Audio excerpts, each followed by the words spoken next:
Everyone recognizes that if a person or a book could accurately predict the future and be correct every single time, not 50%, not 75%, but 100% of the time, then that person or that book would have to have divine help.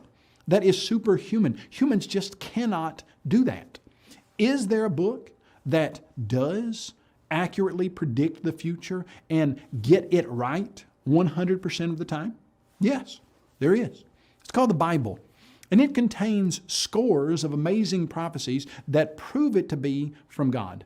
Let's quickly look at 5 of these prophecies. Number 1, the fall of Tyre.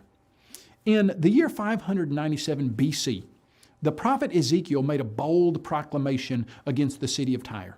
At the time, the city was one of the wealthiest and most secure cities in the entire world. It had massive walls. It also had an island city that the inhabitants, if they were attacked, could go out to that island city. Yet for all that, Ezekiel predicted several things that would happen to Tyre. He said that the Babylonian king Nebuchadnezzar would come up against the city, that he would build siege mounds against the wall, and the city's walls would be broken down. He predicted that many nations would come up against the city, and the city would be scraped clean like a rock. He predicted that its stones and its timber and its soil would be thrown into the sea. How are you going to get the stones and timber and soil of a huge city like Tyre thrown into the sea? As we look at history, secular history provides the answer for that. Nebuchadnezzar, the king of Babylon, did come up against the city of Tyre. He did exactly what Ezekiel predicted, but it didn't stop there.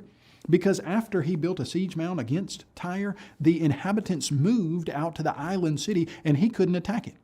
And yet, in about 330 BC, a man by the name of Alexander the Great attacked Tyre.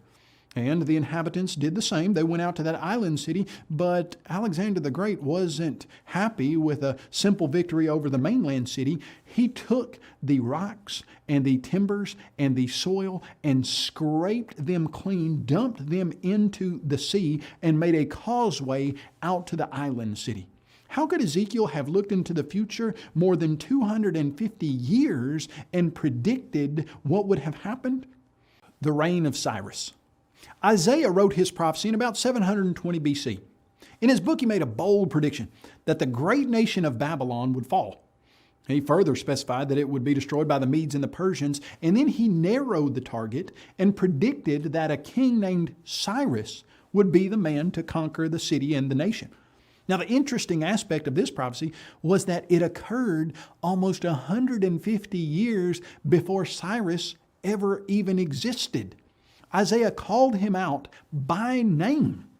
Can you imagine finding a document that was almost as old as the United States of America that mentioned you would be born and be doing exactly what you are doing today? That's amazing. When we look at the Bible and we see the amazing, historically accurate, documented, predictive prophecy, we're forced to the conclusion that the Bible is God's Word.